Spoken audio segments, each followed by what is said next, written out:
अस्सलाम वालेकुम दोस्तों, मैं ਤੁਹਾਡਾ ਆਪਣਾ ਬਿਲਾਲ हैदर। ਅੱਜ ਅਸੀਂ ਮੌਜੂਦ ਹਾਂ ਬੜਾ ਸਰਕਾਰੀ ਪਿੰਡ ਤੇ ਮੇਰੇ ਨਾਲ ਮੌਜੂਦ ਨੇ ਰਾਣਾ ਬਾਬਰ ਸਾਹਿਬ, ਰਾਣਾ ਸਾਬਰ ਸਾਹਿਬ ਤੇ ਇਹਨਾਂ ਦੀ ਦੁਕਾਨ ਤੇ ਅਸੀਂ ਮੌਜੂਦ ਹਾਂ ਅਲਫਰੀਦ ਇਲੈਕਟ੍ਰੋਨਿਕਸ ਤੇ ਇਹਨਾਂ ਨੇ ਇੱਕ ਮੈਨੂੰ ਆਉਂਦਿਆਂ ਇੱਕ ਸ਼ੇਅਰ ਦੀ ਫਰਮਾਇਸ਼ ਕੀਤੀ ਹੈ। ਜ਼ਰਾ ਕਮੈਂਟ ਵਿੱਚ ਦੱਸਣਾ ਕਿ ਤੁਹਾਨੂੰ ਵੀ ਸ਼ੇਅਰ ਕਿਹਦਾ ਲੱਗਾ। कि अल्फ आ बेली दसा गल तेनों ओ गल सुनी मेरी कन तर के ते तन मन ते तन तो मिले सौदा दसी मुल फकीरी दा भर के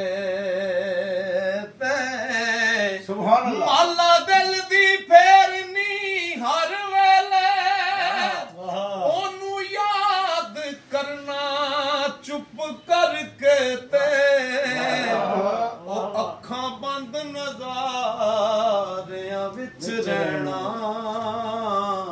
भेत खोलिए ना रहिए जर के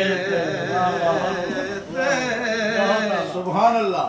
दसा खोल फकीरी दा हाल सारा आशिक जी पैंदे पहला मर के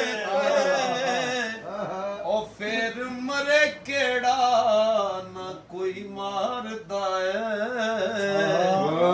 बाजी जित लई जिन्ना ने हार के सुभान अल्लाह।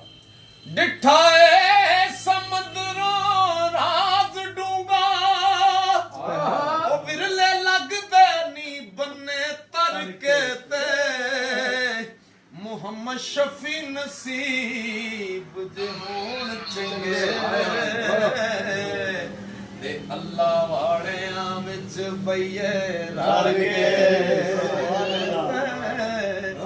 राणा बाबर साहब ये मेरी जिंद जान है। ਇਹਦੀ ਵੀਡੀਓ ਨੂੰ ਸ਼ੇਅਰ ਕਰਿਆ ਕਰੋ। ਬਹੁਤ ਸੋਹਣਾ ਵੀਰ ਹੈ।